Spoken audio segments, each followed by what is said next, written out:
Welcome to another episode of A Life Worth Living. What is the common thread that connects us all? Sometimes we feel alone and we believe that we are the only person on earth who could possibly feel this way. But maybe we all have more in common than we think. So, we're asking for people's point of view to talk about their experiences in an attempt to better ourselves and find the common thread that connects us all. We'd like to thank our sponsors, Anaheim Stoneworks and Masertati LA Training Center. Our guest today is a musician, a writer-producer, a father, and a recovering addict turned drug counselor. His take on celebrity obsession will make you question how we define role models today. I hope you enjoy our chat with Bob Forrest. Thanks for coming down, man. Traffic crazy? Oh, man. Los Angeles. I know, dude. We're trying to get you down here. When are you going to move down here? I looked at that apartment in Laguna. I could live there. All right, sold. You heard that. He's right moving across in. from Whole Foods, walkable to Whole Foods. That's important. But somehow. So, Bob, you know, obviously we go way back. You know, met you. Since when you wanted to be a counselor. 5-6 years ago, probably. It's been a long time. It has been for years. And, you know, now work closely with, and we actually are partners. Hopefully I'm the model. See, one of the things that is lost in our society is modeling. Yes. And it's been trivialized into, and Charles Barkley said an interesting thing like 15 years ago and got crucified for, how they sell the idea of Michael Jordan as a role model or Mike Trout as a role model. And they were criticizing Barkley because he's, you know, supposed to be looked up to by kids, and he's a drunken, gambling, womanizing, you know, he's Charles Barkley. Yeah, exactly. And so he said, listen, I'm an athlete who makes millions of dollars. I don't know your children. I should not be a role model for your children. I'm a basketball player. The child's aunties and teachers and people in their community should be their role models, not basketball players. Right. And he was crucified for saying that, because America loves the myth that our children's model after, you know, Brad Pitt. They're never going to, that's a ridiculous idea to try to teach our children to model after people they'll never meet who are notorious or celebrity. So you brought up a really good point. And you modeled after me because you wanted to know what kind of career can you have after show business. Dude, hey, I wanted to be able to dress and act just like it. So well, I think it's true. I showed the way that you could have a second act in life. You could leave show business, whether you had destroyed your career or just aged out like I did. Well, this is a prime example of what I think we share here, and I think just by surrendering and taking guidance, and somebody that's so knowledgeable in this industry. I mean, it is about modeling. It's about finding people like in the community to say, oh, wow. And I did the same thing, and I did before I went to school, like you went to school. Buddy Arnold was a drug and alcohol counselor who ran Music Cares, which was now the musicians assistance program that's now Music Cares. And I saw him run a group when he was 78 years old, and he was feisty and on it, and he knew people's stories, and he was in their face, and he was so alive and so vibrant. And I thought, that's a good job to have, that the older you get, the more valuable you are, the more, and the passion that he had for it, I already had that. And I think a lot of people who get sober out of the depths of hell have that. But to see a model, like, I could do that. I could, because he was a famous jazz musician who played with Stan Kenton and Billie Holiday. Mm-hmm. Now here he was, a therapist, helping people get off of drugs and running groups and running rehab centers. And I thought, I'm going to do that. So I did it looking at Buddy Arnold as my music career was ending. And Jason did it with me coming out of celebrity rehab. Hey, you got to do it some way. But I think it's really interesting how you pointed out with the idolizing, because I think that is so true. You know, when I grew up, it was the Michael Jordan. It was the, you know, whether mine was Sandy Koufax, so that shows you how old. I think one of the things that you're really touching on is that we idolize these people that are a very small percentage of our society, whereas if we maybe prioritize or had different kind of models or idols around us that told you to maybe get an education, what are the chances of you being successful and having a good, well-paying job if you actually go to school? You know, and I think not everyone can become a basketball player. Well, no, not at all. And that's what we're idolizing a professional athlete. I think he nailed that. And you said earlier before we started broadcasting that what is the common thread? And to me, the common thread is generation to generation. Mm-hmm. What are we we raising a better generation than we were? What have you seen happen over the course of the It's last? declining. Well, of you know course, what I mean? but And why is that? And I noticed my son I have a 28-year-old and a 4-year-old. It's Hollywood. Come on. But a 28-year-old and a 4-year-old. I like your style. Staying active. anyways, the point is that when my son wanted to play, the guy in my band, KK Barrett, who now is a big film art director, and his son and my son are the same age, and we were going to coach the local basketball team, and they were like 12, 13.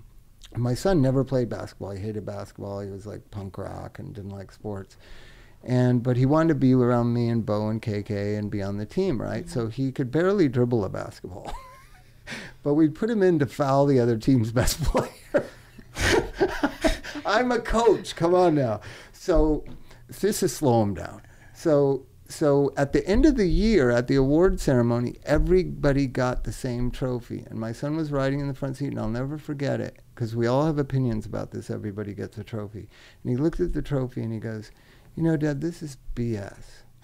Like, I don't care about basketball at all. I just wanted to be a part of the team and everything." And Bo practices every day, all the time. And he was our best player, and he's one of the best players in the league. And he gets the same trophy that I get. That we really need to ask ourselves. How old was he at that age? 13, 12. I mean, he's obviously Well, very he's my son, so. But I mean, that's. I think this is a huge topic to talk about. I mean, I think society as a whole right now, it's a big part of what I say is. Well, our last guest too, Mitch, we talked about this with him, that we were like the chosen generation. Mm-hmm. That it's for the chosen to helicopter in the orbit around. We're the chosen ones. Gimme. No, what he was saying I thought was actually very interesting. I've never heard that point of view. Is that our generation has been a generation where our parents actually chose to have us. It was very planned out, and so they treat us as these like special. I beg to differ. Little angels, and I think that kind of plays into what you're saying with giving all the trophies the orbiting and all that. and helicoptering and resolving conflicts. I see it at my son goes to preschool, and I do it. We're all hovering and we want to resolve their conflict. And we go to this great school called the Neighborhood School in Los Angeles. And the teachers will say, "Let them work it out." And like two kids, like 3 years old, going at it, like, let them work it out. Well, they become so codependent on the parents and stuff. I'm like, part of it is a narcissistic extension of myself, which Right. is my kids behaving poorly in front of other people. That is how America lives. You know what I mean? So conscious of our own personal perception by the society at large. If our kids get in trouble, if our kids are on drugs, it's overly involved, I believe. It's too involved, and the problem is that Jason and I deal with it all the time. When you get to be 23 or 24 or 25, and that failure to launch, failure to even have any ambition in life at all, and you've been involved in drug and alcohol addiction, there's no way out. It's just easier to keep taking drugs and go to rehab than it is to really face how ill-prepared you are for this world and taking care of yourself. That's a huge point. It's like, do you want to, why stop what I know is going to continue to give me the same result and make me feel that way, opposed to trying a whole new route when there's no Isn't that there's the no hope. definition of insanity? Well, it is. Well, it's very profitable. That too. I have a question since you're talking about childhood and all this. Yeah. What was your childhood like? I grew up in Los Angeles, and it was wonderful. I remember my childhood as wonderful, but then, I remember my parents were alcoholic and whatever, but there was a lot of love and a lot of arguing and a lot of kind of dysfunction. But you experienced a lot of crazy stuff too. Yeah, my sister's my mother, but besides that, everything was all right. So, but I grew up in Los Angeles. We went to the Dodger games. We did all the abundance that my dad could offer his children. I appreciated. Mm-hmm. Now I see kids 2 generations down the road, they have even more available to them and don't appreciate anything. It's a very strange thing how my parents instilled appreciation and how lucky we were. Well, there's actually, I forget what the actual number is, but up to a certain point, money is important because it buys you food and a place to live and health and this and that. But beyond that, people actually aren't any happier. So Well, that's why we take actually a point. a lot of the people I used to work with. You know, we go to the Los Angeles Mission. They are complaining because the van was late. Or, you know, when I was working in a particular program down here, I'd go to the LA Mission. I'd be like, you want to see the reality of what they really have to go to, and they're grateful for this? I mean, they have nothing. And we live in such especially where we're from, I think that's a big problem is people think that money's the issue to everything. In reality, it's not. It makes things easier. But overall, that's not the answer. I don't try to be anything that I'm not. I'm a materialistic person. I have 3 houses. They're all filled with tons of crap I don't need. But the thing is, I'm not attached to it. But you use the houses, you enjoy them. Yeah, you go I out there, you don't show them off. bringing people and having fun and swimming and doing things. See, my dad was like that, and I think we're very much extensions of our parents. And the mistake I think I made and my generation has made is we decided when we were teenagers or 20-somethings that our parents were really effed up, and we were not going to raise our children that way. And so we're going to raise them a completely different way, which is this enmeshed, boundaryless, best friend way. Yeah. And now the results are not coming out the way we want them to.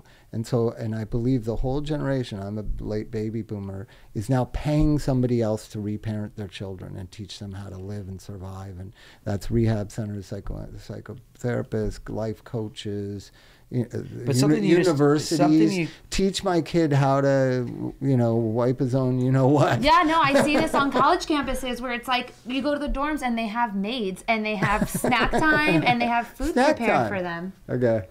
And it's like, are you serious? Like when are they going to learn how to cook for themselves or clean for themselves? Like, well, I think are they Bob just going to get a great job and get a maid? I don't know. think Bob touched on it was one simple word that he just said. I haven't made it myself for a living. If there wasn't, nothing would get done. But the things he's saying, I think, are that people might not be, that are catching me like right away, though, is there's nothing wrong with money, because I want to make sure people understand that too. But I agree. The way you just expressed it, though, it's like, it doesn't control you. You enjoy it. So money can amuse you and bring you, but to bring you identity, that's what the Kardashians represent. That's what the Orange County Housewives TV show. That's what people idolize too. Identity of moneyed people.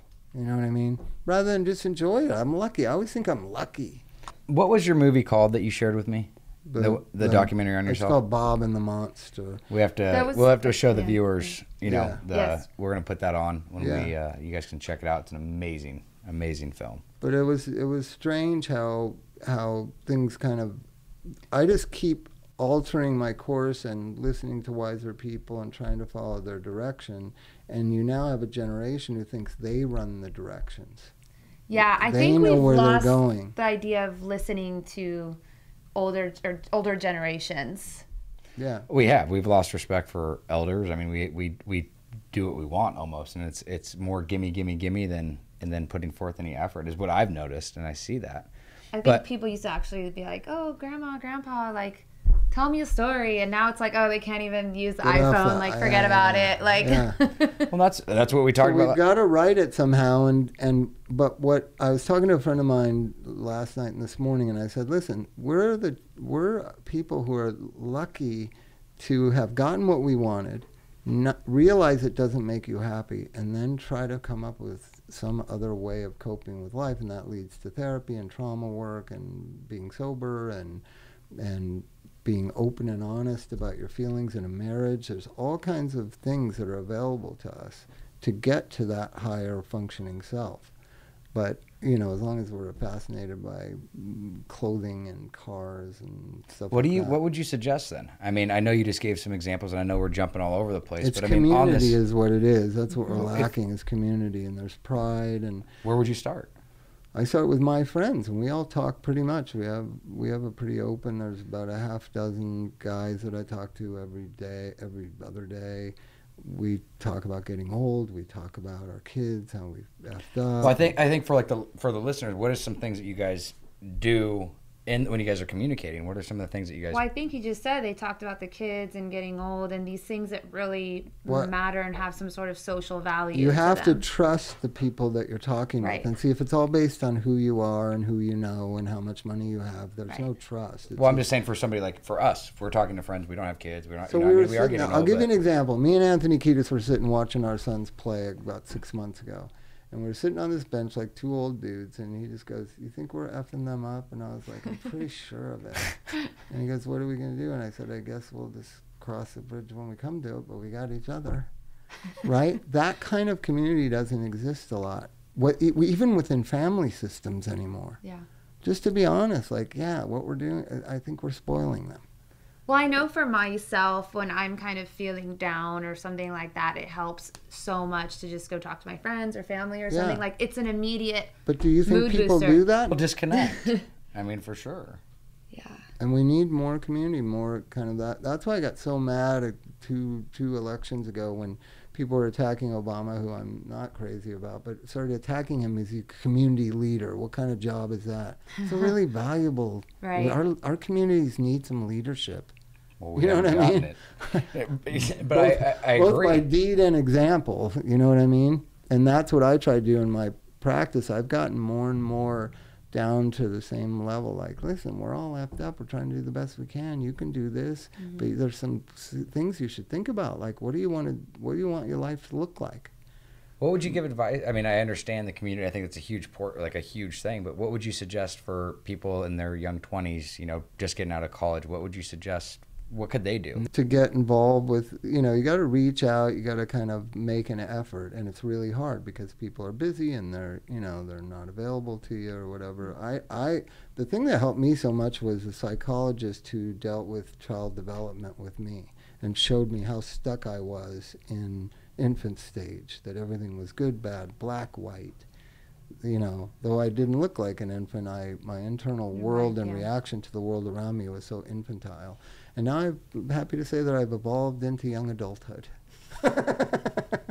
where I can see the gray. I can attach and detach. These are stuff that, see, the idea of attach and detach, and to be able to love and to allow people to love you, and to not be tied to outcomes, and all these kind of things need to be a common thing in our language as a society. They're not. They're like foreign psychobabble language. Love that. And if you could have any one or two takeaways, what would you say the biggest things that you've done in your life, you know, that have helped change? What could you know, so share? far, neither one of my kids has been in rehab. I'm pretty proud of that. That's amazing. That's good. Come on, that's with my good. genetics, that's pretty good. You think coming out of the womb they'd go to treatment? You've made all the mistakes and done all the learning for them. Yeah. Well, part of it, I do believe this, and Drew and I kind of see things differently sometimes. That's his office calling me. He thinks that a lot of things are locked in, but I believe my older son never got involved with hard drugs because of what he saw as a child. I really think it steered him away from that. Now, does he drink too much or have an allergy to drinking? So far, it seems to be recurring remitting. He's able to stop and be sober for months on end, and then gets back into it, and things go all right. And I'm watching it, but I'm just proud that he takes care of himself and lives his own independent life, and is not trapped in the rehab go-round that I see so many kids trapped in. So I must have done something right. You did, man. Yes, you did. You're made a lot of mistakes too, though. But That's hey, life. that's That part is of life. life. That's how you Yeah. grow. C'est la vie. Well, thank you so much for So coming, much, buddy. you guys. Appreciate it. Hope you can edit this together to make sense. Oh, you betcha. Okay. Bye. Thanks, brother. Hi, everyone. Thanks for watching. Make sure to catch us every Tuesday by subscribing to our channel. Let us know in the comments below how you make life worth living. We're sure you have lots of great tips to share, and by working together, we can all thrive. I have it memorized. She's good. I think that's going to be good. One more time. Let's do it again.